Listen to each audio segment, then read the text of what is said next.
1951 दिन, रावलपिंडी की वो ठंडी खामोश रात और अडालिया जेल का वो सुनसान गिरह। सोचिए वो आदमी जिसकी एक आवाज पे पूरा पाकिस्तान सड़कों पे आ जाता था, आज वो सिर्फ अपने एक लॉयर से मिलने के लिए तरस रहा है। यह कहानी सिर्फ एक प्राइम मिनिस्टर के गिरने की नहीं, ये कहानी है पाकिस्तान के डेमोक्रेसी के डूबते सूरज की। एक तरफ है 70 साल का बूढ़ा आदमी और दूसरी तरफ है एक ऐसी एस्टेब्लिशमेंट जिसने पाकिस्तान को पूरी तरीके से जकड़ा हुआ है। ये सब बात हम अच्छी तरीके से जानते हैं कि पाकिस्तानी आर्मी का कितना बड़ा हाथ है पाकिस्तान की फॉरेन पॉलिसी और नेशनल सिक्योरिटी के अंदर। डेमोक्रेसी तो बस वहाँ पे तमाशा देखती है, असली गेम तो पाकिस्तानी आर्मी खेलती है। आखिर ऐसा क्या कर दिया था उस इंसान ने, जहाँ आर्मी ने उसे 2018 के इलेक्शंस में पूरा सपोर्ट करके उसे जिताया, पूरे पाकिस्तान का प्राइम मिनिस्टर बनाया। आज वही आर्मी 5 साल बाद उसे जेल के इतना अंदर फेंक चुकी है, कम से कम 150 से ऊपर ज्यादा केस लगा दिए गए हैं उसके ऊपर कि अब उसका बाहर आना भी बहुत ज्यादा मुश्किल है। तो ये काफी नहीं लगा कि उसके खिलाफ ऐसी वाहियात रिपोर्ट पब्लिश करना चालू कर दिया कि मुझे ऐसा बोलने में भी शर्म आ रही है कि इमरान खान के साथ जेल है। इस वीडियो के अंदर मैं आपको इन सारे सवालों के जवाब दूंगा और ये भी बताऊंगा कैसे यूएस से अफगानिस्तान और बांग्लादेश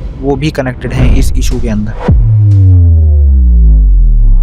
शुरू से शुरू करते हैं। 2018 की बात है और पाकिस्तानी आर्मी पूरी तरीके से सपोर्ट कर रही थी इमरान खान की पार्टी पीटीआई को, और वो सपोर्ट कैसे कर रही थी वो मैं आपको बताऊंगा, लेकिन उससे पहले ये जानना जरूरी है कि वो सपोर्ट कर क्यों रही थी। क्योंकि पाकिस्तान के हालात बहुत खराब थे, पाकिस्तान के रिश्ते ठीक नहीं थे, ना तो इंडिया, अफगानिस्तान और भी नेबरिंग कंट्रीज के साथ, और इकोनॉमी की तो बहुत ही ज्यादा बुरी हालत थी। तो पाकिस्तानी आर्मी को ये लगता है कि इमरान खान अगर पावर में आया तो ये आदमी पाकिस्तान को कोई बेहतर स्थिति में लेकर आ सकेगा। इमरान खान की पार्टी पीटीआई का मैनिफेस्टो भी पाकिस्तानी आर्मी को पसंद आ रहा था। उसके अंदर ऐसी ऐसी बातें करी गई, हम इकोनॉमी को अच्छा कर देंगे, हम नौकरियां देंगे लोगों को, हम खाना देंगे। टोटल बात यह है पाकिस्तान बहुत अच्छे कंडीशन में आ जाएगा। पीटीआई को सपोर्ट मिलता है अपोजिशन की मीडिया कवरेज कम करके, उसके खिलाफ लीगल एक्शंस आने लगते हैं। पीटीआई जो प्रोटेस्ट ऑर्गेनाइज करती है अपोजिशन के खिलाफ, आर्मी उसे सपोर्ट करती है। सबसे बड़ा सपोर्ट मिलता है इलेक्शन के दिन, जब पाकिस्तानी आर्मी 3.5 लाख से ज्यादा अपने सोल्जर्स को पोलिंग बूथ पे भेज देती है उन्हें सिक्योर करने के बहाने। मीडिया रिपोर्ट्स तो ये बताती हैं उसी दिन तय हो जाता है कि अगला पाकिस्तान का प्राइम मिनिस्टर कौन होगा। अब समझते हैं इस प्यारे भाईचारे के बीच में लड़ाई कैसे होती है। लड़ाई होने की 2 वजह है, अपॉइंटमेंट्स और फॉरेन पॉलिसी। कुछ मेजर अपॉइंटमेंट्स ऐसी थी जो पाकिस्तानी आर्मी ने रेकमेंड करी थी इमरान खान को, लेकिन इमरान खान इसके ऊपर कोई भी जवाब नहीं देते। और उनमें से एक मेजर पोजीशन थी director general of ISI, Pakistan की सबसे बड़ी intelligence agency. Pakistani army support करती है जनरल नदीम अंजुम को, लेकिन इमरान खान सपोर्ट करते हैं जनरल फयाज को। इस चीज को लेकर बहुत मतभेद होता है दोनों के बीच में और चीजें यहीं से बिगड़ना चालू हो जाती है। दूसरे इशू पे ध्यान देने वाली बात है, यूएसए पाकिस्तान की फॉरेन पॉलिसी चेंज करना चाहता था और इसके लिए वो पाकिस्तान को मॉनेटरी एड भी दे रहा था। यूएसए चाहता था कि पाकिस्तान उसका वॉर ऑन टेररिज्म के ऊपर साथ दे, जिसका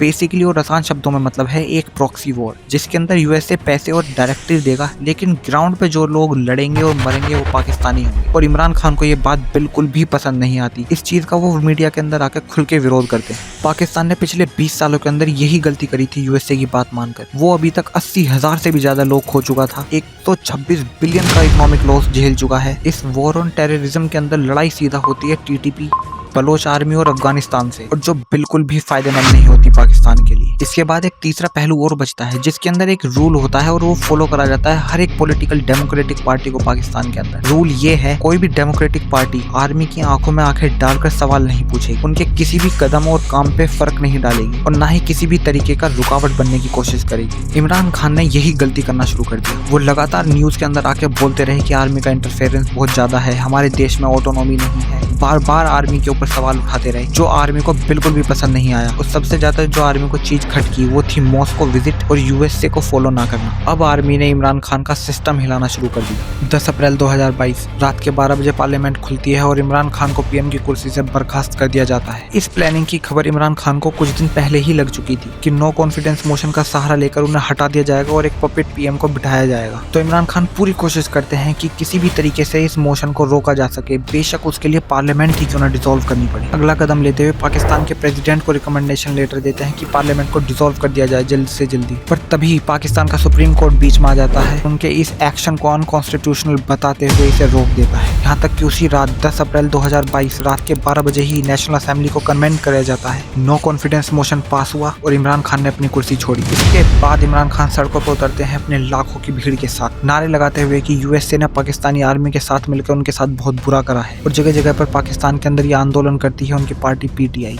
जब उनका ये आंदोलन मोमेंटम पकड़ने लगता है, लोग ज्यादा से ज्यादा की तादाद में जुड़ने लगते हैं, तभी इमरान खान को इतने सारे केसों के अंदर फंसा दिया जाता है कि उनका बाहर निकलना बहुत मुश्किल था। 150 से ज्यादा केस थे। इन सब में से बस 3 केसों पे ध्यान देने वाली बात है, Al Qadir case, Toshakhana case, Iddat case. Al Qadir case के अंदर यूके से कोई प्रॉपर्टी सेटलमेंट हुआ था और 190 मिलियन पाउंड्स वापस आए थे पाकिस्तान के लिए। वो पैसे जो ट्रेजरी के अंदर जाने थे पाकिस्तान की, वो एक अल कादिर नाम के ट्रस्ट में जाते हैं जो कि लिंक था इमरान खान से, और उनकी बीवी भी उसके अंदर पक्की हिस्सेदार थी। कुछ टाइम बाद यही फंड इस्तेमाल होते हैं वहाँ पे एक यूनिवर्सिटी प्रोजेक्ट को एक्वायर करने के लिए, जिसका फायदा पूरी तरीके से इमरान खान के लिए पर्सनल था। और दूसरा था तोशखाना केस, जिसके अंदर इमरान खान ने स्टेट प्रॉपर्टी को ही बेचना शुरू कर दिया था। उन्होंने लग्जरी गाड़ियां, महंगी पेंटिंग्स और घड़ियां और भी चीजें बेच दी थी ताकि पाकिस्तान की नेशनल ट्रेजरी को फायदा हो, पैसा वेस्ट ना हो। लेकिन कहीं ना कहीं ये सब चीजें इमरान खान की जेब में जाती हैं। इसमें से सबसे ज्यादा जो चीज न्यूज में थी वो थी एक ग्राफ की घड़ी, जिसकी कीमत $350 बताई जा रही थी। और तीसरा था इदादत केस।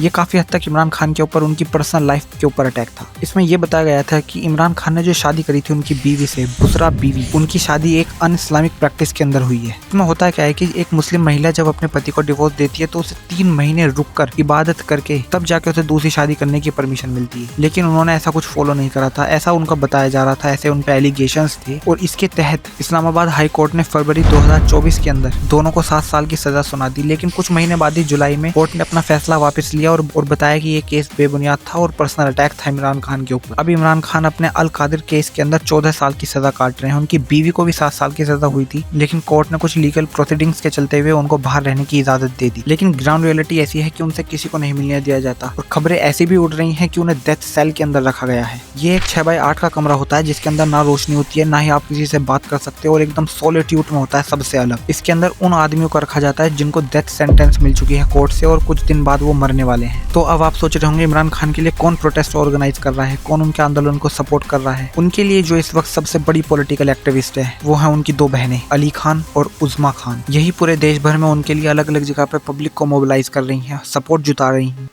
अगर ये वीडियो पसंद आई हो तो please like and subscribe and comment आपको ये स्टोरी कैसी लगी।